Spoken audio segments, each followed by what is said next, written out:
हे प्रभु, हे दादा, हे श्रीमद् भागवत महापुराण, हे प्रभु, हे भागवत स्वरूप भगवान, हे विष्णु परमात्मा, हे दादा,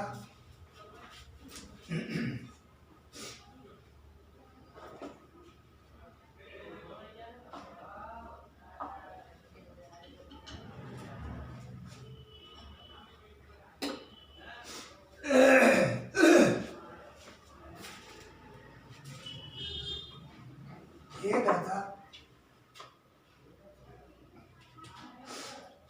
हे गोपाल राधा कृष्ण गोविंद गोविंद कृष्ण गोविंद गोविंद कृष्ण गोविंद गोविंद, हे गोपाल राधा कृष्ण गोविंद गोविंद।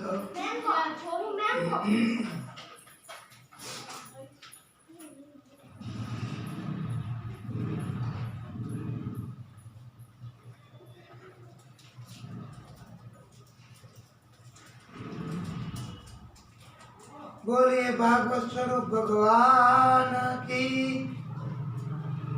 विष्णु परमात्मा श्री हरि की जय।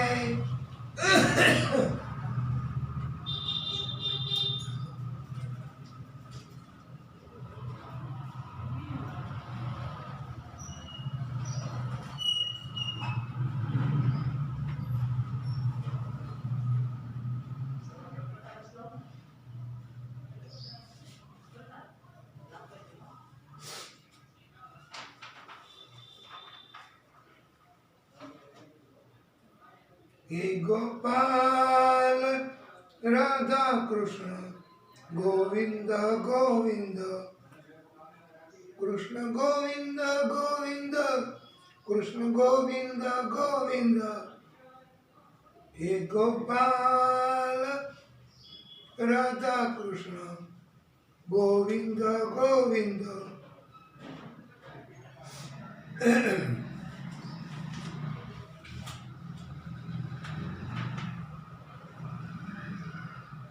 बोले भागवत स्वरूप भगवान की जय।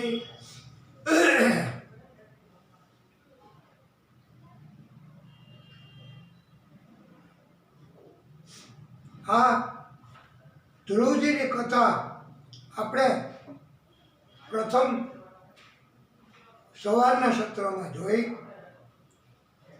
ધ્રુવજીના વંશમાં તેજસ, ચાક્ષુષ, મનુ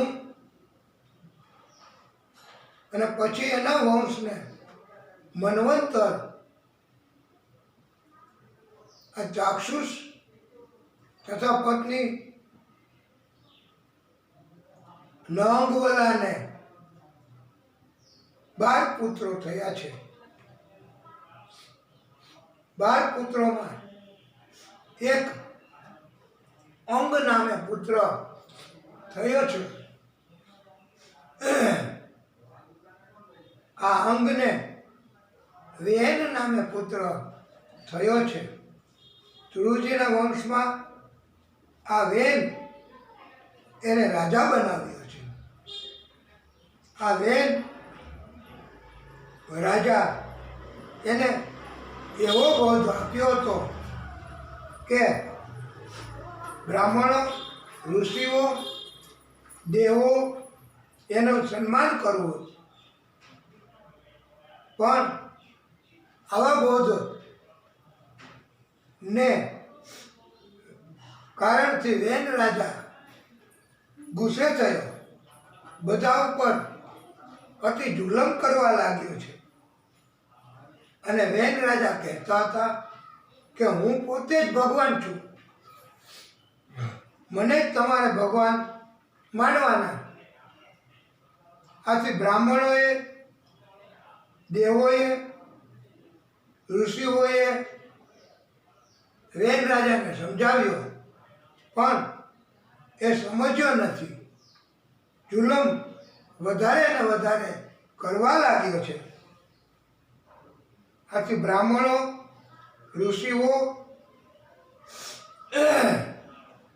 દેવો બધાએ આ વેન રાજાને મારી નાખ્યો છે. વેન રાજાના મૃત્યુ બાદ રાજા બનાવી શકાય તેવા તેના વંશમાં કોઈ ઉત્પન્ન થયા નથી. આથી ઋષિઓ બ્રાહ્મણોએ આ વેનના શરીરને સાચવી રાખ્યું છે. સમય જતાં વેનના શરીરનું પછી મંથન કર્યું. એક નિષાદ જાતિનો બટુક શરીરનું મંથન કરવાથી ઉત્પન્ન થયો છે. બંને હાથને પછી હલાવ્યા. આ નિષાદ રાજા તો જંગલમાં જતો રહ્યો, તપ કરવા માંડ્યા. એમણે રાજા તરીકે કાર્ય કર્યું જ નહીં. હવે આ વેન રાજા એમના શરીરનું પાછું મંથન કર્યું, બંને હાથને હલાવ્યા તો એક જોડકું પ્રગટ થયું છે. અને એ જોડકું તે પૃથુ અને અર્ચી એ નામથી ઓળખવામાં આવ્યું છે. આમ આ જોડકું એ બંને ભાઈ બહેન નથી, પણ વિષ્ણુ ભગવાન અને લક્ષ્મીજીના સ્વરૂપ અંશ છે. અને વિષ્ણુ ભગવાન તથા લક્ષ્મીજી આ પૃથુ અને અર્ચી સ્વરૂપે પ્રગટ્યા છે. અને એટલે પછી બંનેના લગ્ન પણ કરવામાં આવ્યા છે. બોલે પૃથુ ભગવાન કી જય, અર્ચી રાણી કી જય. પૃથુ ભગવાનના સમયમાં અનાજ ન હતું. આથી પૃથુ રાજાએ બાણનો ટંકાર કરી પૃથ્વીને પડકારી છે. પૃથ્વીનો બચાવ થાય તે માટે ગાયનું રૂપ ધારણ કરીને પૃથ્વી તો સ્વર્ગમાં ભાગી છે. પૃથ્વી પોતાનો બચાવ કરવા ગાયનું રૂપ ધારણ કરી ત્યાંથી પાતાળમાં ગઈ છે. પણ પાછી પૃથ્વીને એની પાછળ પૃથુ ભગવાન પડ્યા છે. ક્યાંય બચાવ થયો નહીં. ગાયરૂપ પૃથ્વીએ પછી પૃથુ રાજાને બિયારણ આપ્યું છે. બિયારણને પૃથ્વીમાં જમીનમાં વાવવાનું ત્યારથી શરૂ કરવામાં આવ્યું છે. અને પછી આવી રીતે અનાજ વાવવાનું અને અનાજ ઉત્પન્ન કરવાની ખેતીની પદ્ધતિ પૃથુ ભગવાનના વખતથી શરૂ થઈ એમ કહેવાય છે. ધ્રુવજી પછી પૃથુ રાજાએ ફરીને પૃથ્વી ઉપર ધર્મનું સંસ્થાપન કર્યું છે. અને ઘણા અશ્વમેધ યજ્ઞો પૃથુ રાજાએ કર્યા છે. 108મો અશ્વમેધ યજ્ઞ આ પૃથુ રાજાનો ચાલુ હતો. એ દરમિયાન યજ્ઞનો અશ્વ ઇન્દ્રએ લઈ લીધો. પૃથુ રાજાનો પછી તો એક પરાક્રમી પુત્ર ઇન્દ્ર પાસેથી આ અશ્વને છોડાવી લાવ્યો. આ પરાક્રમના કારણથી આ પૃથુ રાજાના પુત્રને બધા વિજિતાશ્વ, વિજયનાથ ના નામથી ઓળખવા લાગ્યા છે. અને એ ઉપરાંત બીજા પણ પૃથુ રાજાને 4 પુત્ર થયા છે. ધૂમ્રકેશ, હર્યશ્વ, દ્રવિડ, વ્રક. કુલ પૃથુ રાજાને 5 પુત્રો થયા છે. અશ્વમેધ યજ્ઞ એટલે અશ્વને છૂટો મૂકો, કોઈ અશ્વને પછી પકડે નહીં અને આ અશ્વને કાપી નાખો પછી યજ્ઞમાં હોમી દેવો એવો અર્થ કરવાનો નથી. અશ્વ એટલે રાષ્ટ્ર એવો એક અર્થ કરવામાં આવ્યો છે. અને મેધ એટલે ઉન્નતિ. આમ અશ્વમેધ એટલે રાષ્ટ્રની ઉન્નતિ અને એવા પ્રકારનો અને એના માટેના યજ્ઞ કરવા તેને અશ્વમેધ યજ્ઞ કહેવામાં આવે છે. અંતે પૃથુ રાજા વનમાં ગયા, દેહને વિલીન કર્યો છે. પૃથુ રાજાની સેવા બાદ પૃથુ રાજાના દેહનો અગ્નિ સંસ્કાર કર્યો. અર્ચી રાણી એ પણ અગ્નિમાં પ્રવેશ કરી. બંનેએ આખરે પછી પ્રભુના ધામમાં ગયા છે. આમ આ પૃથુ રાજા અને અર્ચી રાણી સ્વરૂપે પ્રભુએ પ્રાગટ્ય કર્યું છે. અને આવી રીતે હેતુ પૂરો થયો એટલે પ્રભુ અને મહાલક્ષ્મીજી પોતે પછી ધામમાં પહોંચ્યા છે. બરહિસ ના લગ્ન સમુદ્રની પુત્રી સતદ્રુતિ સાથે થયા છે. આ બરહિસ તથા સતદ્રુતિના સમાગમથી 10 પુત્રો થયા છે. અને આ 10 પુત્રોને પ્રચેતસ કહેવાય છે. આ પ્રચેતસને સમુદ્ર કિનારે મહાદેવજીએ દર્શન આપ્યા છે. આવા મહાદેવજી કરુણાના કરનારા છે. ભક્તોને ટૂંક સમયમાં જ પ્રસન્ન થાય છે અને દર્શન તો આપે જ છે. અને આપણે પણ ભક્તિભાવ કેળવવા આ લાડવેશ્વર દાદા એમને આપણે શ્રવણ કરાવવા આ ભાગવતજીની કથા શરૂ કરી છે. બોલીએ લાડવેશ્વર મહાદેવ કી જય. પુરંજન એટલે જીવ, આત્મા અને અભિજ્ઞાત એટલે ઈશ્વર પરમાત્મા પોતે. પુરંજન તથા અભિજ્ઞાત એટલે પરમાત્મા એ બંને એક વખત ફરતા ફરતા ફરતા ફરતા એક 9 દરવાજાવાળી નગરી એમના ધ્યાન ઉપર આવી. આ 9 દરવાજાવાળી નગરી એટલે આપણું માનવીનું સ્વરૂપ, શરીર, દેહ અને આત્મા. પુરંજન તો એમાં ઘૂસ્યો. આ 9 દરવાજાવાળી નગરીમાં અભિજ્ઞાતે અટકાવ્યો, ના પાડી છતાં એમાં ગયા પછી આ પુરંજન એ શરીરના જે જુદા જુદા પ્રકારના અવયવો, આંખ, કાન, નાક, હાથ, પગ, એનાથી કર્મો કરવા માંડ્યો. આંખને ગમે તેવું જોવા લાગ્યો, કાનને ગમે તેવું સાંભળવા લાગ્યો.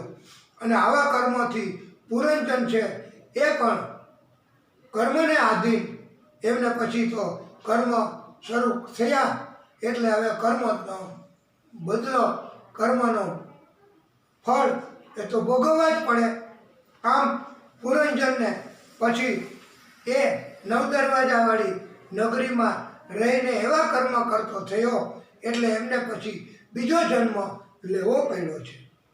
અને બીજા જન્મનું કારણ પણ આપણે એવા પ્રકારના કર્મ કરીએ તો બને છે.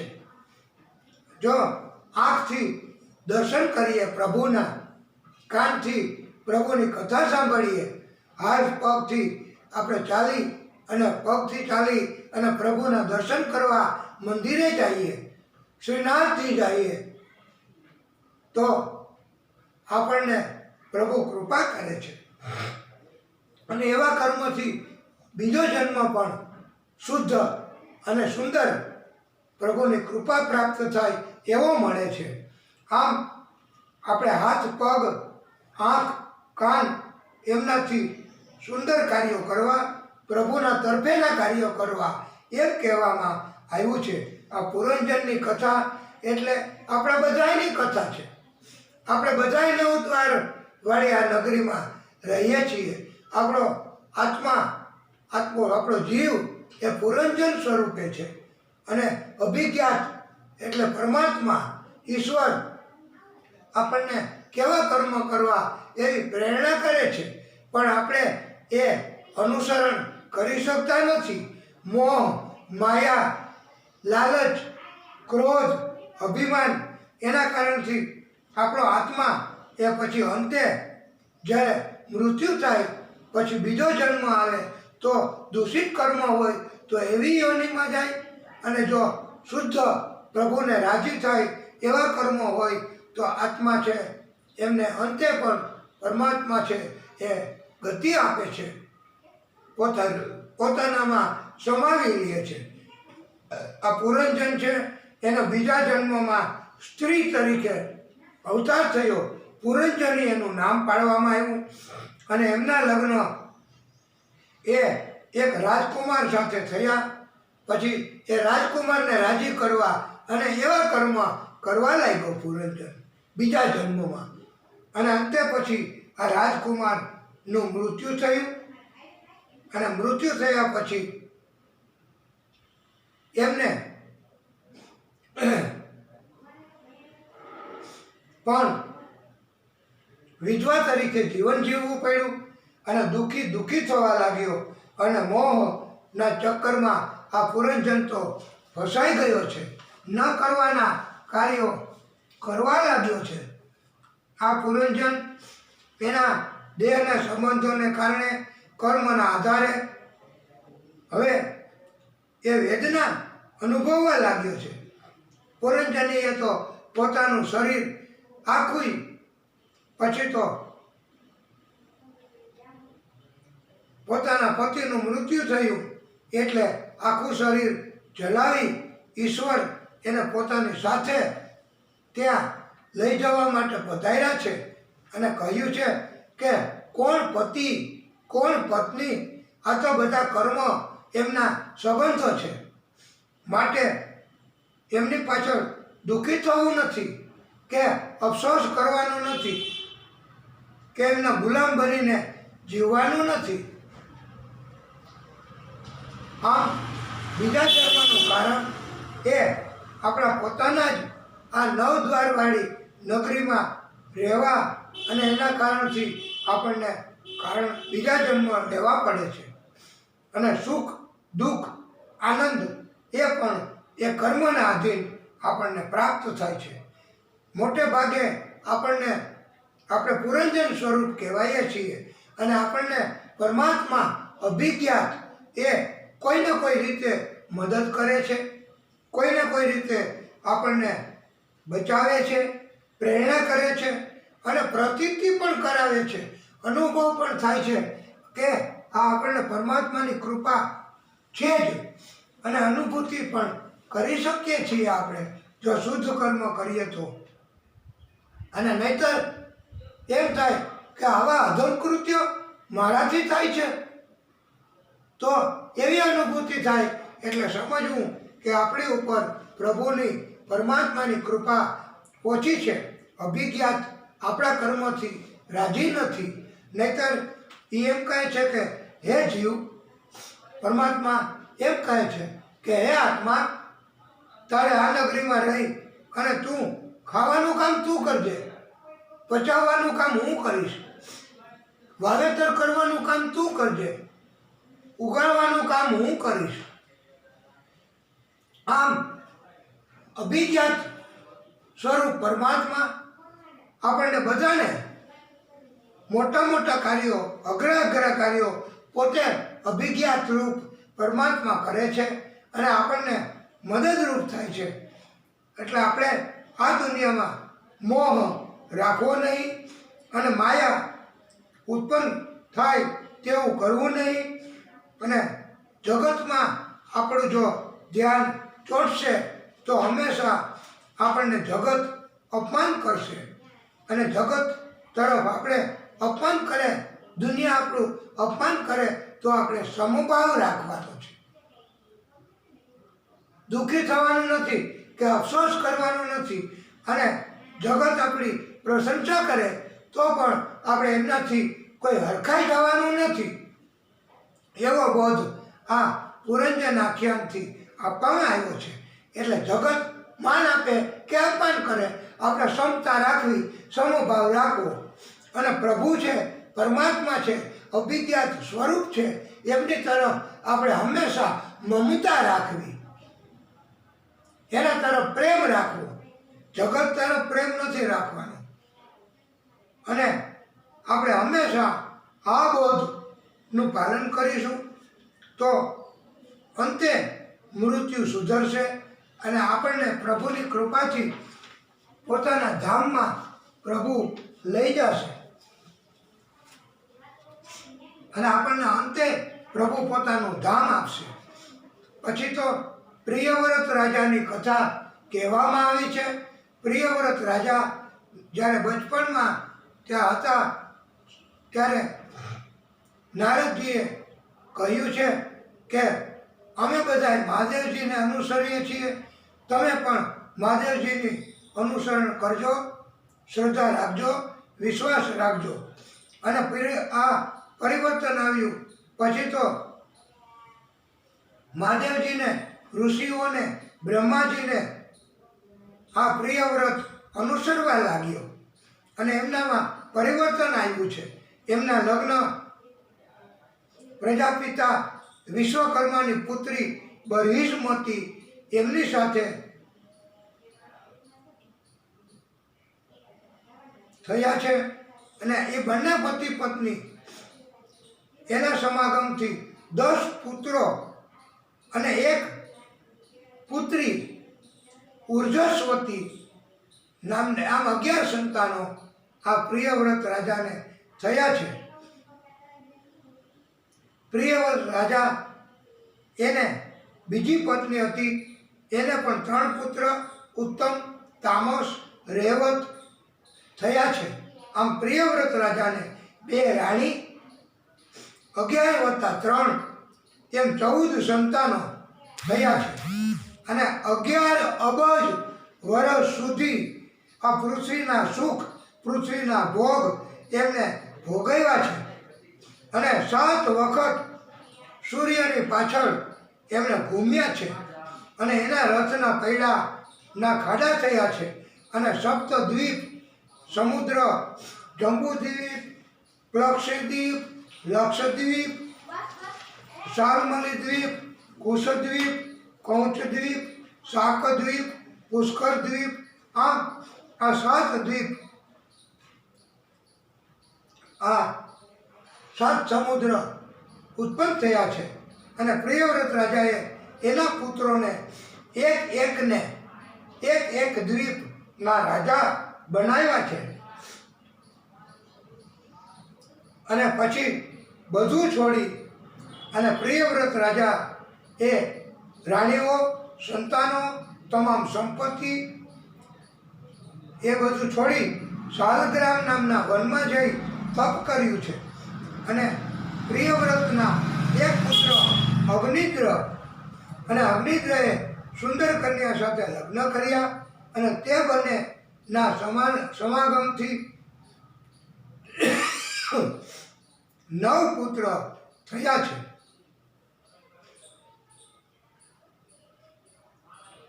આ 9 પુત્ર નાભી, કિમપુરુષ, હરિવર્ષ, ઇલાવૃત, રમ્યક, હિરણ્યમય, કુરુ, ભદ્રાશ્વ, કેતુમાલ, અગ્નિદ્ર એ બધા પણ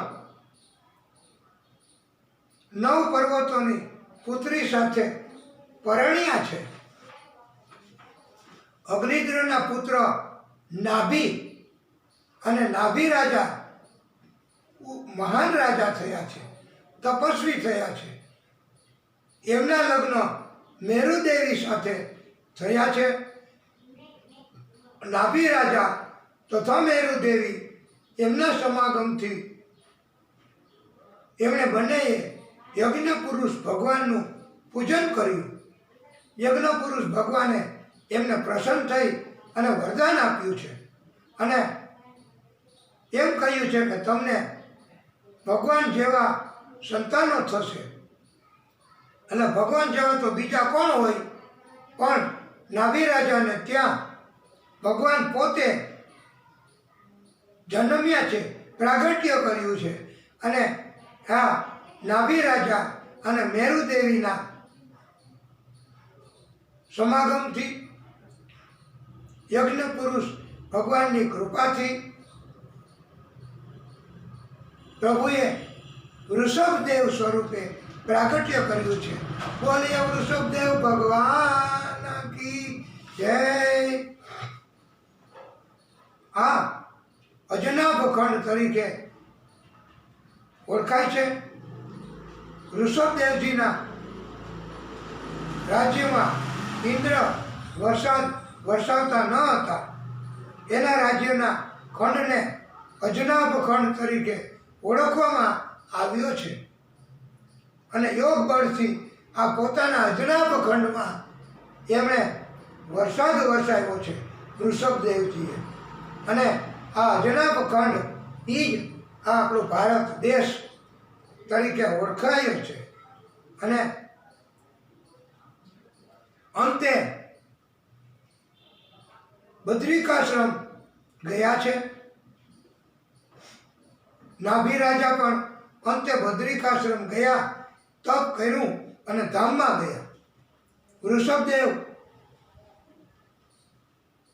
એ પણ પછી રાજ્ય મળ્યું. એમના લગ્ન પણ જયંતી સાથે થયા છે. ઇન્દ્રની પુત્રી હતા. અને વૃષભદેવ અને જયંતી એમના સમાગમથી એમને 100 પુત્રો થયા છે. અને આ 100 પુત્રોને મોક્ષ ધર્મનો વૃષભદેવ એમણે ઉપદેશ આપ્યો છે. અને આ ઉપદેશ અતિ મૂલ્યવાન છે. આ વૃષભદેવે પોતાના 100 પુત્રોને ઉપદેશ આપતા કહ્યું છે, પૃથ્વી ઉપર સરકીને ચાલનારા પગ વગરના તથા પશુ જેવા પગવાળા એ જીવ છે એના કરતાં ભૂત પ્રેત એ ઉત્તમ જીવ છે. ભૂત પ્રેત કરતાં ગંધર્વો ઉત્તમ જીવ છે. ગંધર્વો કરતાં સિદ્ધ લોકો ઉત્તમ જીવ છે. સિદ્ધ લોકો કરતાં કિન્નરો ઉત્તમ જીવ છે. કિન્નરો કરતાં દેવો ઉત્તમ જીવ છે. દેવો કરતાં ઇન્દ્ર ઉત્તમ છે. અને ઇન્દ્ર કરતાં બ્રહ્માના પુત્ર દક્ષ, અને આ દક્ષ કરતાં મહાદેવ ઉત્તમ છે. મહાદેવ કરતાં બ્રહ્મા, અને બ્રહ્મા કરતાં એમ કહે છે કે હું વૃષભદેવ ઉત્તમ છું. આમ આવો બોધ વૃષભદેવજીએ પોતાના પુત્રોને આપ્યો છે.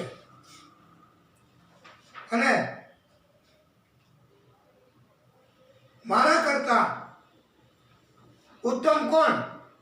તો બોધ આપતા કહે છે કે મારા કરતા ઉત્તમ બ્રાહ્મણો છે.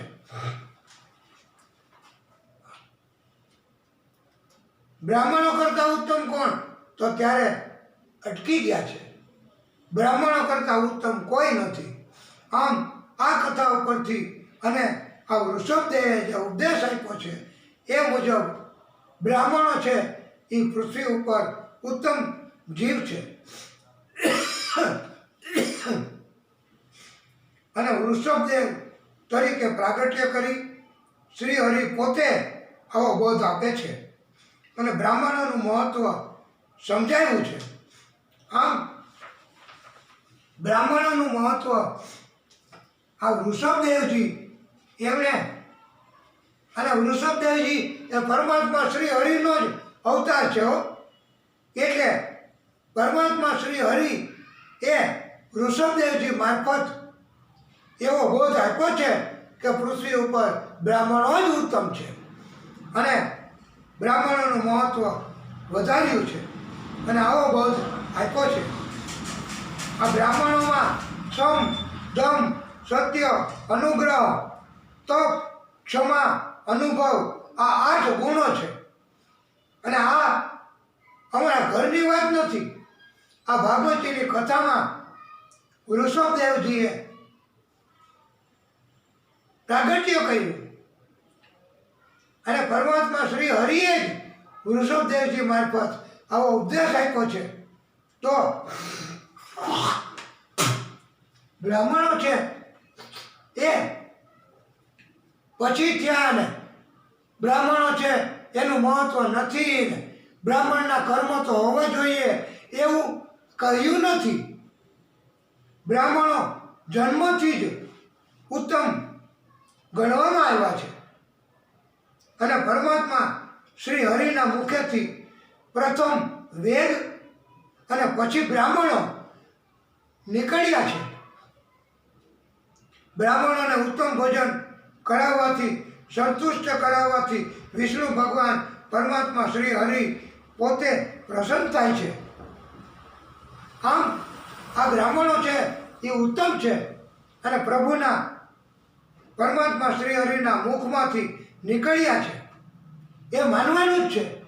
એમાં કોઈ શંકા કરવાની નથી, એમાં કોઈ દલીલ કરવાની નથી, એમાં કોઈ સામે એમ કહેવાનું નથી કે વક્તાશ્રીઓ તમે તો હમણાં આવી રીતે આ કથા કરો છો, પણ અમે તો વેદ જાણીએ છીએ અને વેદમાં બ્રાહ્મણો તો પછી થયા, પણ વેદ અને બ્રાહ્મણો એ પણ પરમાત્મા શ્રી હરિના મુખમાંથી જ નીકળ્યા છે.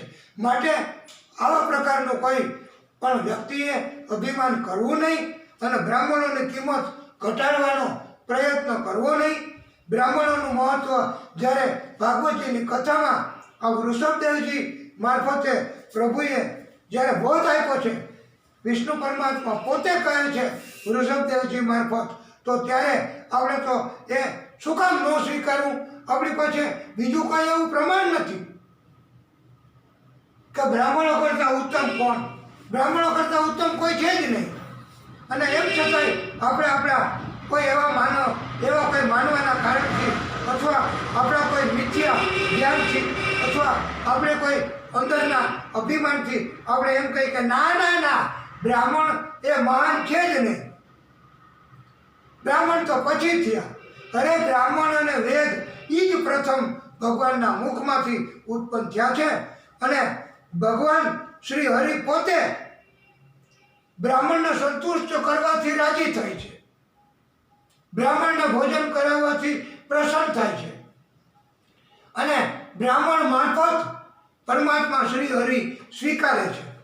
તમારે પરમાત્માને શ્રી હરિને રાજી કરવા હોય, એમને કાંઈ આપવું હોય તો માત્ર ને માત્ર ભાગવતીની કથા કહે છે એમ માત્ર ને માત્ર બ્રાહ્મણ અને અગ્નિ એના મારફત જ પરમાત્મા બધું સ્વીકારે છે. સીધે સીધું તમે પરમાત્મા શ્રી હરિને કાંઈ આપી શકતા નથી. પરમાત્મા શ્રી હરિ સીધે સીધું તમારી પાસેથી કાંઈ લેતા નથી. જો તમારી અંદરનો સંકલ્પ જાગે તો તમારે બ્રાહ્મણને રાજી કરવા, એમને દક્ષિણા આપી, એમને ઉત્તમ પ્રકારના ભોજન આપવા અને એમ કીધું છે કે યજ્ઞ કરીએ ત્યારે ગમે તેવડો યજ્ઞ હોય, યજ્ઞ કોઈ નાનો નથી કે કોઈ મોટો નથી. યજ્ઞ કરીએ તો આપણે અગ્નિનું મુખ ખુલે ત્યારે સ્વાહા બોલી અને આપણે એ યજ્ઞમાં હોમીએ છીએ, તો અગ્નિના મુખેથી અને બ્રાહ્મણ મારફત વિષ્ણુ પરમાત્મા જ બધું સ્વીકારે છે. એ સિવાય સીધે સીધું કોઈ સ્વીકારતા નથી. માટે કોઈએ આ કળિયુગનું એવું કોઈ મિથ્યા જ્ઞાન કે એવું કોઈ જ્ઞાન હોય એનાથી અભિમાનિત થવું નહીં. એમ આ ભાગવતીની આ પ્રસંગની કથામાં કહેવામાં આવ્યું છે. વિષ્ણુ પરમાત્મા શ્રી હરિ એ કહે છે આ વૃષભદેવજી સ્વરૂપે કે અચાનક આપણે તે બ્રાહ્મણ આવે તો આપણે મહાન ભાગ્યશાળી છીએ એમ સમજવાનું છે. અને એમાંય બ્રાહ્મણ છે એ ધર્મનું પાલન કરવાવાળા, એ તો જો પછીની વાત છે, એ બહુ ધીશ. બ્રાહ્મણ ઉપરાંત પણ બ્રાહ્મણ એવા હોય કે જે સત્કર્મ કરતા હોય, ધર્મનું પાલન કરતા હોય, નિયમોનું પાલન કરતા હોય, શ્રદ્ધા રાખતા હોય, સત્સંગ કરતા હોય. એવા બ્રાહ્મણ આવે તો અતિશય એવો ઉચ્ચ પ્રકારનો યોગ થયો અને આપણું નસીબ કેટલું બધું પુણ્ય આપણું જમા થયું હોય તો જ આવા પ્રકારના ભૂદેવ આપણે ત્યાં પધારે અને તો જ આપણે પછી એ બ્રાહ્મણને ઉત્તમ પ્રકારના ભોજન આપવા, સંતુષ્ટ કરવા, એટલે પ્રભુ પરમાત્મા સંતુષ્ટ થાય અને રાજી થાય છે અને એમની સેવા કરવી, એમની શુશ્રૂષા કરવી અને પછી એમને દક્ષિણા આપી અને વિદાય કરવા, આવું ભાગવતજીમાં આ વૃષભદેવજીએ બોધ આપ્યો છે. અને વૃષભદેવજી એ કોઈ સામાન્ય નહોતા, પરમાત્માની અંશ, પરમાત્માનું પ્રાગટ્ય હતું. એટલે પરમાત્મા પોતે જ આવો બોધ આપે છે એમ કહેવું એ જરા પણ અનુચિત નથી. અને બ્રાહ્મણોએ એમ માનવાનું છે કે બ્રાહ્મણો મહાઋષિ એમના વંશો છે, પરમાત્માના આ પ્રસન્નતા સ્વરૂપ છે અને પરમાત્માના મુખેથી એમનું પ્રાગટ્ય થયું છે. એટલે બ્રાહ્મણોએ પોતાનો ધર્મ, કર્મ અને ફરજ એમનું પાલન કરવું એમ પણ બોધ આપવામાં આવ્યો છે. આ વૃષભદેવજી મારફતે પરમાત્મા શ્રી હરિ તો એમ કહે છે, ઉપદેશ આપતા આપતા કે ઉત્પત્તિ એવ વિપ્રસ્ય મૂર્તિ ધર્મસ્ય શાશ્વતી સહિ ધર્માર્થમ ઉત્પન્નો બ્રહ્મ ભૂપાય કલ્પતે. આ બ્રાહ્મણનો જન્મ એ પોતે જ કોઈ ધર્મનો અવતાર, કોઈ ધર્મની ઉત્પત્તિ છે. આવું આ પરમાત્મા શ્રી હરિ વૃષભદેવજી મારફત પ્રાગટ્ય કરીને કહે છે. અને આ ભાગવતજીની કથામાં આવું સ્પષ્ટ રીતે કહેવામાં આવ્યું છે. તો હવે આપણે આ બ્રાહ્મણોનો ના આ બ્રાહ્મણ એ કંઈ મહત્વનું નથી અને એમના કર્મોથી મહાન છે ને, આવી બધી શંકા કુશંકા કરવી એ તો આપણું એક અભિમાન જ નહીં બને. બ્રાહ્મણોનું અપમાન કરશું, બ્રાહ્મણોમાં શ્રદ્ધા નહીં રાખીએ, બ્રાહ્મણોમાં પરમાત્મા નથી, બ્રાહ્મણોમાં પરમાત્માના દર્શન નહીં કરીએ તો પછી એનાથી આ આપણો એક પ્રકારનો અધર્મ નહીં બની જાય. માટે આ પ્રસંગ ઉપર ભાગવતજીએ કહ્યું છે કે આ પ્રસંગ એ ભાગવતજીની કથા દરમિયાન અતિ મહત્વનો પ્રસંગ છે. અને આ વૃષભદેવજીનો જે બોધ છે અને એમ કહ્યું છે કે મોક્ષ, ધર્મ, અર્થ એ આપવાવાળા, આ પ્રદાન કરવાવાળા એ બ્રાહ્મણ પોતે જ છે. આ માટે જ બ્રાહ્મણ ઉત્પન્ન થયા છે. આ માટે જ પ્રભુએ એમને ઉત્પત્તિ કરી છે. વિશેષમાં પણ હજુ આ આધાર પુરાવો શ્લોક સાથે કહેવામાં આવ્યું છે કે બ્રાહ્મણો જાયમાનો હિ પૃથ્વી વ્યામથી જાયતે ઈશ્વર સર્વભૂતાનામ ધર્મ કોશસ્ય ગુપ્તએ. બ્રાહ્મણ જન્મે ત્યારથી જ પૃથ્વી ઉપર શ્રેષ્ઠ જીવ છે. આ ભાગવતજીની કથામાં છે, ભગવાને પોતે કહ્યું છે, અમારા ઘરની વાત નથી. માટે કોઈએ એમ ન માનવું કે કથામાં તો કહે, તમે તો હજી નાના કથા કરવાવાળા છો, તમને આવી શું ખબર પડે. પણ આ અમારી વાણી નથી, અમારું ઘરનું કહેવાનું નથી. આ પ્રમાણ છે, આ શ્લોક છે, ભાગવતજીમાં કહેવામાં આવ્યો છે. તોય તમે અભિમાન કરશો, તોય તમે તમારી જાતને મહાન માનશો અને તોય તમે એમ કહેશો કે ના બ્રાહ્મણો જેવું કશું નથી. અને તમે બ્રાહ્મણોને આવી રીતે હલકા માનવાનો પ્રયત્ન અથવા આવું પ્રસારણ કરશો અને આવી કથા કહેવાવાળા એને પણ તમે એમ કહેશો કે તમે તો હજી તમે એમ નાની કથા કહેવામાં ચાલો, પણ અમે તો સર્વજ્ઞાતા છીએ. આવું તમને અભિમાન થાય તો આ તમારો એક જાતનું મિથ્યા અભિમાન જ કહેવાય છે. માટે આ વૃષભદેવજીએ એમ કહ્યું છે કે બ્રાહ્મણ એ પૃથ્વી ઉપર પોતે જ ધર્મ, અર્થ અને મોક્ષ પ્રદાન કરવાવાળા છે અને બ્રાહ્મણ જન્મે ત્યારથી જ શ્રેષ્ઠ છે અને સર્વ પ્રાણી, સર્વ જીવ, સર્વ જાતિ, સર્વ ધર્મ તથા વર્ણ એમાં બ્રાહ્મણ છે એ ઉપર છે. આ ભાગવતીની કથાનું આ પ્રસારણ ઘણા કળિયુગના માનવીઓ છે એ પાચન નથી કરી શકતા. એ તો નથી માનવાના. તો આપણે એમને હથોડી મારીને કે તલવાર મારીને આપણે એમને મનાવવા નથી. એ એમનું અભિમાન, એમને મુબારક. પણ શુદ્ધ આત્મા, શુદ્ધ હૃદય એ ભાગવતીની કથામાં આ શ્લોક એમને કાઢી અને 18,000 શ્લોકમાંથી આ વૃષભદેવજી સ્વરૂપે બોધ આપવામાં આવ્યો છે પરમાત્માએ પોતે, અને એમાં જ એમ કહ્યું છે અને બ્રાહ્મણનું મહત્વ સમજાવ્યું છે. અને વિષ્ણુ પરમાત્માએ બ્રાહ્મણોને બધા ધર્મનું, વર્ણનું રક્ષણ કરવાનું કામ સોંપ્યું છે. બ્રાહ્મણના સમૂહ એના દર્શન કરવાથી પાપના ઢગલાને ઢગલા નાશ પામે છે.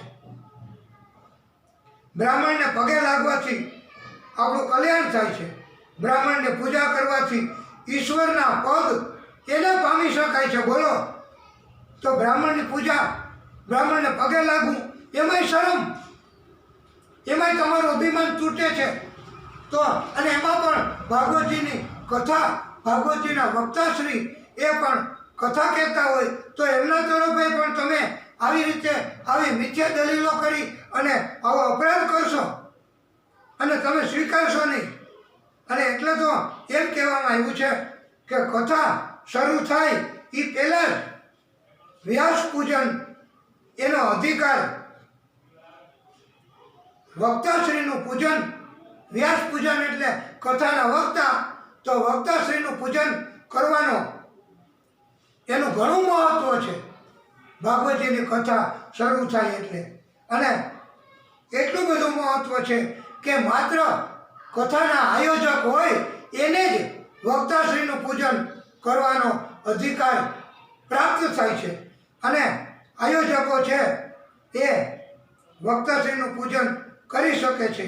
આવો એક વિશિષ્ટ, સ્પેશિયલ, જેને પ્રિવિલેજ કહેવામાં આવે છે, એવો ખાસ પ્રકારનો અધિકાર આયોજકોને આપવામાં આવ્યો છે. એ સિવાય વક્તાશ્રીનું પૂજન કરવાનો અધિકાર બીજા કોઈને આપવામાં આવ્યો નથી એવું પરમાત્મા પોતે કહે છે. અને આ આપણે કથા કરીએ છીએ એમ આવી જ રીતે અગાઉ પણ આ જ આયોજક વ્યાસ પરિવારની દીકરીઓ એમણે ભાગવતીની કથાનું આયોજન એકાદ વર્ષ પહેલાં જ કર્યું હતું.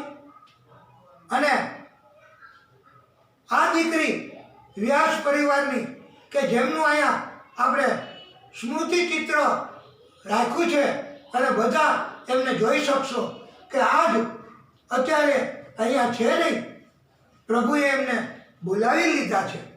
અને એ એમના આત્માની સંતુષ્ટિ માટે આ કથાનું આયોજન એમની બહેનો, એટલે અગાઉ જેમણે આયોજન કર્યું હતું એ જ વ્યાસ પરિવારની ત્રણેય, અહીંયા એમનું નામ પણ આપણે પ્રદર્શિત કર્યું છે. એ એમની બહેનો જ વંદના, હેમલતા અને કામના, એમણે આ એમની બહેનના આત્માની સંતુષ્ટિ માટે આ કથાનું આયોજન કર્યું છે. એટલે આયોજકો આ ત્રણેય એમને જ આ ઉદ્દેશ મુજબ વ્યાસ પૂજનનો અધિકાર છે. અને આ દીકરી કે જેમનું ચિત્ર રજૂ કર્યું છે એ દીકરીએ અગાઉની કથામાં પણ વ્યાસ પૂજન કર્યું હતું. એવો એમનો દિવ્ય આત્મા હતો. એમણે વ્યાસ પૂજન કરવાનો અધિકાર પ્રાપ્ત થયો છે જ્યારે તેઓ પોતે પૃથ્વી ઉપર હતા ત્યારે. અને એમના પરિવારમાં એમની બેન, એમની પાસે કામના, વંદના, હેમલતા, એમની પાસે આ દીકરીએ પણ વ્યાસ પૂજન કરેલું છે. એમના એવા ફોટા પણ એમની પાસે છે જ અને અમને બતાવેલા છે. આ દીકરીએ વ્યાસ પૂજનનું કર્યું છે અગાઉની કથામાં. એવો એમનો દિવ્ય આત્મા હતો. તો આવી રીતે કોઈ જન્મ એના પુણ્ય જમા હશે તો એમને એવો અધિકાર પ્રાપ્ત થયો છે. નહીંતર કથા શરૂ થાય એ પહેલાં વ્યાસ પૂજન કરવાનું મહત્વ છે. તો વ્યાસ પૂજનનો અધિકાર માત્ર આયોજકને આપવામાં આવ્યો છે. તો આયોજકે પણ વ્યાસ પૂજનનો લાભ, અવસર એ લેવો. ગમે ત્યાંથી, ગમે ત્યાં દૂર હોય તો પણ, ગમે તેવા મહત્વના કાર્ય હોય તો એને પણ મુલતવી રાખી અને એમાંથી પણ થોડો સમય મુક્ત થઈ અને પછી વ્યાસ પૂજન કરવું. એમ આ કથા મારફત ઉત્તમ બોધ આપવામાં આવ્યો છે. અને કોઈ પણ ભક્ત, કોઈ પણ વૈષ્ણવ, કોઈ પણ શ્રોતા એમણે એ ખાસ ધ્યાન રાખવાનું છે કે વ્યાસ પૂજનનો અધિકાર એમને જ આપવામાં આવ્યો છે. તો કથાનું આયોજન કોઈ કરે તો વ્યાસ પૂજન અવશ્ય, ચોક્કસ એમણે કરવું. અને દૂર દૂરથી પણ આયોજકો પધારે છે અને એ આપણે લાઈવ કથામાં પણ જોઈએ છીએ અને વ્યાસ પૂજન કરે છે. એવું લાઈવ પ્રસારણ કરીને પણ આ વ્યાસ પૂજન કરવામાં આવે છે. વ્યાસ પૂજન કરવાથી પ્રભુ અતિશય કૃપા કરે છે. અને આ કૃપાનું પરિણામ કે આ એનું પુરાવો, એનું આ પ્રમાણ કે આ દીકરીએ અગાઉ વર્ષ પહેલા વ્યાસ પૂજન કર્યું છે અને એના એમની પાસે ફોટા પણ છે. અને એના ફળ સ્વરૂપે ભલે અત્યારે નથી પણ એમની આત્માની સંતુષ્ટિ માટે ભલે ગમે ત્યાં હોય પણ આ કથા, એનું આયોજન તો કરવાની પ્રેરણા અને પ્રભુએ કૃપા કરી તો આ કથાનું આયોજન થયું. નહીંતર કથાનું આયોજન કરવું એ તો બહુ વિકટ કાર્ય છે. ભાગવતજીની કથા એ તો દુર્લભ છે, દેવોને સાંભળવા નથી મળતી. તો ભાગવતજીની કથાનું આયોજન કરવું. હવે આ આયોજન કરવાનો માત્ર ને માત્ર એમની આ ત્રણેય બહેનો એમને અવસર આપ્યો છે. અને એમ કીધું છે કે આખું જગત દેવતાઓને આધીન છે. હવે દેવતાઓ કોને આધીન? તો દેવતાઓ મંત્રોને આધીન છે. મંત્રો કોને આધીન છે? તો ત્યાં જવાબ આવી ગયો ભાઈ કે દેવતાઓ છે એ મંત્રોને આધીન. તો દેવતાઓ છે અને મંત્રો કોને આધીન? તો મંત્ર છે એ બ્રાહ્મણોને આધીન છે. એટલે બ્રાહ્મણ છે એ પરમાત્માના જુદા જુદા સ્વરૂપો, પરમાત્માનું જુદા જુદા સ્વરૂપે પ્રાગટ્ય કર્યું છે. એવી જ રીતે પરમાત્મા શ્રી હરિ વિષ્ણુ ભગવાને આ બ્રાહ્મણ સ્વરૂપે પણ પ્રાગટ્ય કર્યું છે. એમ આ કથામાં કહેવામાં આવ્યું છે કે પરમાત્માનું એક આ સ્વરૂપ જ છે પૃથ્વી ઉપર. અને જેટલા તીર્થો છે એ બધા બ્રાહ્મણના જમણા પગના અંગૂઠામાં રહેલા છે. તમારે બીજા કોઈ તીર્થમાં જવાની આવશ્યકતા નથી રહેતી. અલબત્ત જઈ શકાય અને અવસર મળે તો એ તો ધન્ય ભાગ્ય, પણ ન જઈ શકાય તો શ્રોતાઓને ખાસ ભારપૂર્વક આ ભાગવતજી કથા કહે છે અને ભાગવતકારો, પંડિતો કહે છે કે બધા તીર્થો જમણા પગના અંગૂઠામાં છે બ્રાહ્મણના. એટલે બ્રાહ્મણ આપણને જો ક્યારે દર્શન આપે કે બ્રાહ્મણ આપણે ત્યાં પધારે તો એમના જમણા પગના અંગૂઠાને સ્પર્શ કરવો અને જમણા પગના અંગૂઠાને સ્પર્શ કરીએ એટલે બધા તીર્થો થઈ ગયા, આવું કહેવામાં આવ્યું છે. તો શું આ બધું ખોટું છે? આનું પ્રમાણ આપવામાં આવ્યું છે ભાગવતજીની અંદર. તો મૌખિક રીતે આપણે બ્રાહ્મણોનું મહત્વ કે બ્રાહ્મણોની કોઈ વિરુદ્ધની વાતો કરી અને પ્રસારણ બ્રાહ્મણો વિરુદ્ધ કરવું, એમની કિંમત ઘટાડવી, એ પણ એક બ્રાહ્મણ કે જેમણે કે જેમના સ્વરૂપે પ્રભુએ પ્રાગટ્ય કર્યું છે એનું અને પરમાત્મા શ્રી હરિનું અને ભાગવત સ્વરૂપ ભગવાનનું એ અપમાન નહીં થાય, એની અવજ્ઞા નહીં કહેવાય? જેમ અને એમ પણ કહેવામાં આવ્યું છે કે વેદ અને બ્રાહ્મણ વગર મતિ બુદ્ધિ સુધરે નહીં. જ્ઞાન બ્રાહ્મણ વગર પ્રાપ્ત થતું નથી. પરમાત્માની અને બ્રાહ્મણોની કૃપા હોય તો જ. અને એ સપ્તાહ 7 દિવસની અને બ્રાહ્મણો કહે છે, વક્તાશ્રીઓ બોધ આપે છે, તો આ જ્ઞાન આપણને પ્રાપ્ત થાય છે, બુદ્ધિ સુધરે છે. તો એમ કહેવામાં આવ્યું છે કે વેદ અને બ્રાહ્મણ એમના વગર મતિ કે જ્ઞાન પ્રાપ્ત થતું નથી. અને આપણે ઉન્નતિ, આપણી પ્રગતિ, આપણી ગતિ જન્મ લીધા પછી હવે એ કોનાથી થાય છે? તો એ ગાય માતાથી. ગાયની પૂજા કરવાથી, ગાયને આપણે ખોરાક આપવાથી, ગાયને રાજી કરવાથી. આ ગાય વગર એમ કહેવાય છે કે ગતિ નથી, ઉન્નતિ નથી, મોક્ષ સંભવિત નથી. આમ બ્રાહ્મણોનું મહત્વ સમજાયું છે. અને વિશેષમાં પણ એમ કહ્યું છે પંડિતોએ, ભાગવતકારોએ, કે જરાસંઘ નામનો મહાન પરાક્રમી રાજા, હવે એમણે કૃષ્ણને યુદ્ધ માટે 18મી વખત ચડાઈ કરી. તો ત્યારે બ્રાહ્મણોને કેદ કર્યા હતા. બ્રાહ્મણોને કીધું હતું કે તમે અહીંયા મારા માટે પૂજા કરો, મંત્ર કરો, યજ્ઞ કરો, કથા કરો, પણ મારે જીતવું જોઈએ. હું હારી જઈશ તો તમને બધાને કતલ કરી નાખીશ. આવું જરાસંઘે ધમકી આપી હતી. અને કર્મ મારા માટે કરો એમ કહીને યુદ્ધ કરવા ગયો હતો. તો કૃષ્ણ ભગવાને જરાસંઘને યુદ્ધ કર્યા વગર જીતાડી દીધો છે. કારણ કે બ્રાહ્મણોની કતલ અટકે, બ્રાહ્મણોનું મહત્વ વધે. અને એટલે ભગવાન કૃષ્ણ પોતે નામોથી લીધી, બદનામી લીધી. અને એમને બધા રણ છોડ, રણ છોડ, રણ છોડ એમ કહેવા માંડ્યા છે. પણ ભલે એ મારા બ્રાહ્મણો માટે.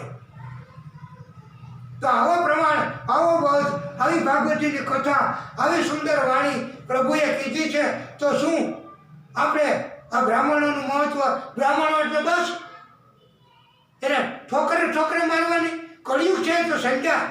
પણ કળિયુગમાં જ્યારે ભાગવતીની કથા આપણે કોઈને જ્ઞાન ન હોય તો પણ, અને અલ્પ જ્ઞાન હોય તો આપણે એનાથી આપણા અભિમાનનો પ્રવેશ આપણા અંદર ન થાય એ ખાસ જોવું.